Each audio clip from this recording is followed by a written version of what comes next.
2023ಕ್ಕೆ good bye ಹೇಳೋ ಸಮಯ ಬಂದ್ಬಿಟ್ಟಿದೆ. 2024ನ ಅದ್ಧೂರಿಯಾಗಿ ಬರೆಮಾಡಿಕೊಳ್ಳುವ ಮುನ್ನ 2023ರತ್ತ ಫ್ಲಾಶ್ ಬ್ಯಾಕ್ಗೆ ಹೋಗಿ ಬರೋಣ. 2023 ಕನ್ನಡದ ಅನೇಕ ತಾರೆಯರಿಗೆ ಸೂಪರ್ ಸ್ಪೆಷಲ್. ಯಾಕಂದ್ರೆ ಕನ್ನಡದ ಹಲವು ತಾರೆಯರು ದಾಂಪತ್ಯ ಜೀವನಕ್ಕೆ ಕಾಲಿಟ್ಟಿದ್ದು ಇದೇ ವರ್ಷ.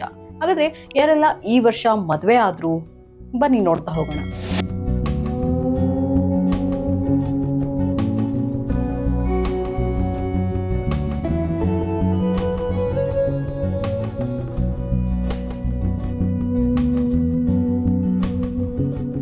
ಮೊದಲನೇದಾಗಿ ಸಿಂಹ ಪ್ರಿಯಾ ಜೋಡಿ.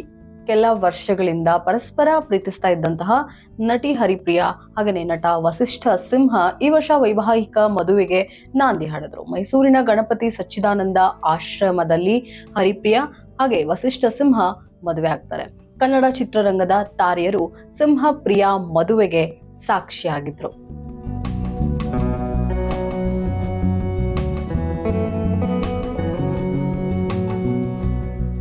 ಇನ್ನು ಮುಂಗಾರು ಮಳೆ ಸಿನಿಮಾ ಖ್ಯಾತಿಯ ಪೂಜಾ ಗಾಂಧಿ ದಾಂಪತ್ಯ ಜೀವನಕ್ಕೆ ಕಾಲಿಟ್ರು. ಉದ್ಯಮಿ ವಿಜಯ್ ಘೋರ್ಪಡೆ ಅವರನ್ನ ಪೂಜಾ ಗಾಂಧಿ ಅವರು ವಿವಾಹ ಆದ್ರು. ಕುವೆಂಪು ಅವರ ಮಂತ್ರ ಮಾಂಗಲ್ಯ ಪದ್ಧತಿಯ ಅನುಸಾರ ಪೂಜಾ ಗಾಂಧಿ ವಿಜಯ್ ಘೋರ್ಪಡೆ ವಿವಾಹ ಸರಳವಾಗಿ ಜರುಗಿತು. ಯೋಗರಾಜ್ ಭಟ್, ಜಯಂತ್ ಕಾಯ್ಕಿಣಿ, ಸಂಜನಾ, ಸುಧಾರಾಣಿ ಮುಂತಾದ ತಾರೆಯರು ಮದುವೆಗೆ ಹಾಜರಾಗಿದ್ರು.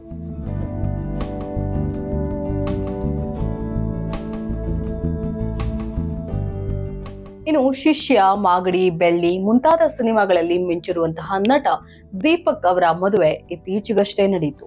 ಸೆಲೆಬ್ರಿಟಿ ಫ್ಯಾಷನ್ ಡಿಸೈನರ್ ಬೃಂದಾ ಅವರನ್ನ ನಟ ದೀಪಕ್ ಅವರು ವಿವಾಹ ಆದ್ರು. ಇದು ಪಕ್ಕಾ ಅರೇಂಜ್ಡ್ ಮ್ಯಾರೇಜ್. ಇನ್ನು ರೆಬಲ್ ಸ್ಟಾರ್ ಅಂಬರೀಶ್ ಪುತ್ರ ಅಭಿಷೇಕ್ ಅವರ ವಿವಾಹ ಅವಿವಾ ಬಿದಪ್ಪ ಜೊತೆ ನಡೆಯುತ್ತೆ. ಅಭಿಷೇಕ್ ಅವಿವಾ ವಿವಾಹಕ್ಕೆ ತಲೈವ ರಜನಿಕಾಂತ್ ಸೇರಿದಂತೆ ಕನ್ನಡ ಚಿತ್ರರಂಗದ ಗಣ್ಯರು, ರಾಜಕೀಯ ಮುಖಂಡರು, ಅಪಾರ ಅಭಿಮಾನಿಗಳು ಕೂಡ ಸಾಕ್ಷಿಯಾಗಿದ್ರು.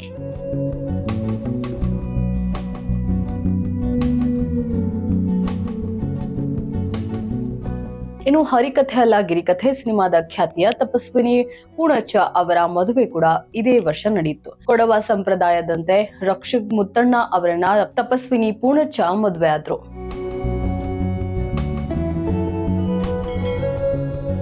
ಇನ್ನು ಬೆಂಗಳೂರಿನ ಮಲ್ಲೇಶ್ವರಂನಲ್ಲಿರುವಂತಹ ಟಿಟಿಡಿ ದೇವಸ್ಥಾನದಲ್ಲಿ ವಿಜಯಾನಂದ ಸಿನಿಮಾ ಖ್ಯಾತಿಯ ನಟ ನಿಹಾಲ್ ಮತ್ತು ನಿರ್ದೇಶಕ ರಿಷಿಕಾ ಶರ್ಮಾ ಅವರ ವಿವಾಹ ಮಹೋತ್ಸವ ಜರುಗಿತು. 9 ವರ್ಷಗಳಿಂದ ಪ್ರೀತಿಸ್ತಾ ಇದ್ದಂತಹ ನಿಹಾಲ್ ಹಾಗೂ ರಿಷಿಕಾ ಶರ್ಮಾ ಈ ವರ್ಷ ವಿವಾಹ ಬಂಧನಕ್ಕೆ ಒಳಗಾದ್ರು. ಇನ್ನು ವಜ್ರಕಾಯ ಸಿನಿಮಾ ಖ್ಯಾತಿಯ ನಟಿ ಶುಭ್ರಾ ಅಯ್ಯಪ್ಪ ಹಾಗೂ ಉದ್ಯಮಿ ವಿಶಾಲ್ ಶಿವಪ್ಪ ಅವರ ಮದುವೆ ನಡೆದಿದ್ದು ಕೂಡ ಇದೇ ವರ್ಷ. ಇವರದು ಲವ್ ಕಮ್ ಅರೇಂಜ್ಡ್ ಮ್ಯಾರೇಜ್. ಇನ್ನು ರಾಮ ರಾಮಾರೆ ಮುಂತಾದ ಸಿನಿಮಾಗಳಿಗೆ ಸಂಗೀತ ನಿರ್ದೇಶನ ಮಾಡಿರುವಂತಹ ವಿಕ್ರಾಂತ್ ರೋಣ, ಟಗರು ಪಲ್ಯ ಸಿನಿಮಾಗಳಲ್ಲಿ ನಟಿಸಿರುವ ವಾಸುಕಿ ವೈಭವ್ ವೈವಾಹಿಕ ಜೀವನಕ್ಕೆ ನಾಂದಿ ಹಾಡಿದ್ರು. ದೀರ್ಘಕಾಲದ ಗೆಳತಿ ಬೃಂದಾ ವಿಕ್ರಮ್ ಅವರನ್ನ ವಾಸುಕಿ ವೈಭವ್ ಅವರು ವಿವಾಹ ಆಗ್ತಾರೆ. ಇನ್ನು ಕೊಡಗಿನ ಬೆಡಗಿ ಹರ್ಷಿಕಾ ಪುಣಚ್ಚ ಹಾಗೂ ಭುವನ್ ಪೊನ್ನಣ್ಣ ಅವರ ಮದುವೆ ಕೂಡ ಇದೇ ವರ್ಷ ನಡೆಯಿತು. ಇವರದು love come arranged marriage. Kodava ಸಂಪ್ರದಾಯದಂತೆಯೇ ವಿವಾಹ ಆದ್ರು.